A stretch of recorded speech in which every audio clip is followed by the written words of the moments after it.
안녕하십니까. 이어서 경남 뉴스입니다. 경상남도가 무상급식 대신에 시작하는 서민 자녀 교육 지원 신청이 저조하자 접수 기간을 연장하는 방안을 검토하고 있습니다. 또 접수를 마치더라도 긴급 위기가정 자녀에 대해서는 읍면동에서 따로 심사를 통해 지원 대상에 포함시키는 방안도 마련하고 있습니다. 홍준표 경남도지사가 미국 출장 중 골프 논란과 관련해 비공식 비즈니스로 내가 접대한 것이라며 해명했습니다.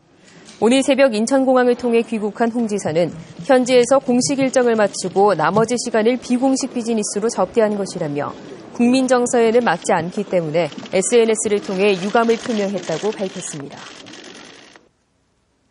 최근 경남의 무상급식 중단 사태로 복지에 대한 논란이 확산되고 있는데요. 이 복지 정책을 확대하고 있는 경기도 성남시와 전국 최초로 무상급식을 중단한 울산 동구청의 사례가 화제가 되고 있습니다. 이대환 기자가 이 두 단체장을 직접 만나봤습니다. 최근 포털 사이트 검색 순위 1위에 오른 이재명 성남시장. 학교 급식에 대한 소신은 거침없습니다. 교육의 의무라고 하는 헌법상의 의무를 이행하는 과정에서 필수적으로 발생하는 비용이기 때문에 의무 이행의 비용은 국가가 부담하는 게 맞다는. 이 시장은 또 전국에서 처음으로 공공산후조리원 3곳을 설치하기로 했습니다. 올해 하반기부터는 소외계층 산모들이 무료로 이용할 수 있도록 하겠다는 겁니다. 불필요한 또는 정말로 긴급하지 않는 또 시민들이 별로 동의하지 않는 낭비성 예산 집행을 최소화하고 요 돈을 공공성 강화라는 측면에서.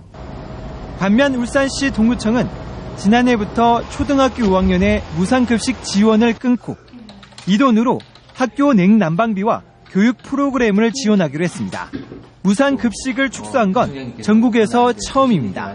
형편이 굉장히 좋은 아이들에게 이제 본인 부담을 시키고 그 돈으로 다시 또 어려운 서민 가정의 아이들에게 교육 복지의 혜택을 더 이중으로.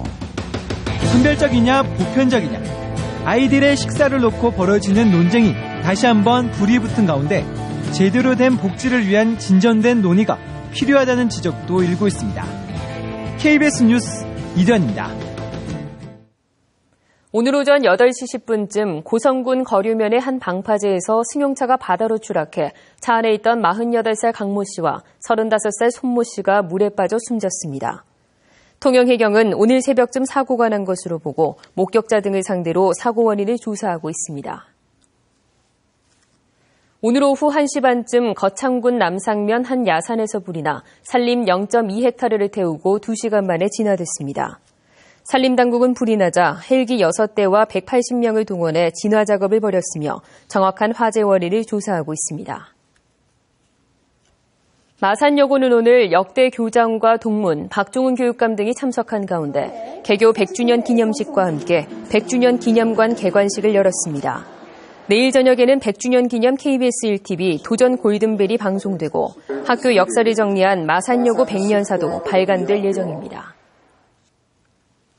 프로야구 NC 다이노스가 잠실에서 열린 두산과의 개막전에서 4대9로 역전패했습니다. NC는 경기 초반 4대0으로 앞섰지만 4회 말부터 연속 실점하며 개막전 승리를 놓쳤습니다. 거창과 함양, 산청이 항로와 연계협력 공모사업지로 선정돼 42억 원을 지원받게 됐습니다. 거창과 함양, 산청 3개구는 지난달 사업단을 발족해 약용식물 대량 증식 기지를 조성하고 생산된 원료를 공동 가공해 공동 브랜드로 판매합니다.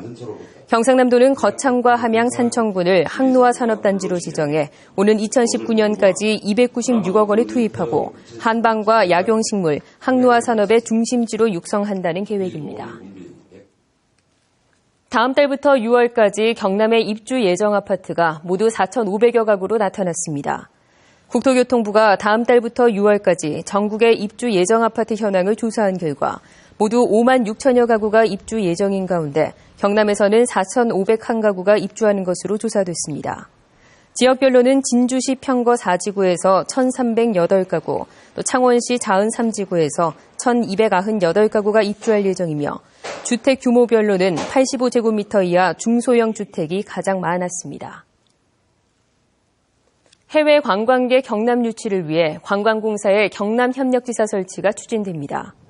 한국관광공사 국내협력지사는 전국 8곳에 설치돼 있지만 경남은 부산에 설치된 동남권 지사가 부산, 울산과 함께 3개 시도를 관할하고 있습니다. 한국관광공사는 세계 31곳의 지사를 두고 해외 관광객 유치를 지원하고 있어 경남의 협력지사가 설치되면 남해안과 지리산, 또 유명 사찰, 남강 유등축제, 벚꽃축제를 세계에 알릴 수 있을 것으로 기대됩니다. 경상대학교 병원은 보건복지부가 주관하는 국립대병원 공공보건의료사업평가에서 최고 등급인 A등급을 받았다고 밝혔습니다. 경상대병원이 공공보건의료사업평가에서 최고 등급을 받은 것은 지난 2008년 이후 7년 연속이며 이는 전국 국립대병원 가운데 유일합니다. 경상대학교 병원 측은 의료 취약 지역에 대한 건강 증진 사업과 지역 아동센터와 연계한 건강관리 사업, 또 어린이 병원 학교 운영 지원 등이 평가에서 높은 점수를 받았다고 밝혔습니다. 벚꽃축제로 유명한 창원시 진해구의 여자천 벚꽃 군락지가 개화했습니다. 창원기상대는 진해 여자천에 군락을 피운 벚꽃이 지난해보다 3일 늦은 어제 폈다며 이번 주말과 다음 주 초 경남과 부산, 울산 대부분 지역에 벚꽃이 개화할 것으로 전망했습니다. 경남 뉴스를 마칩니다.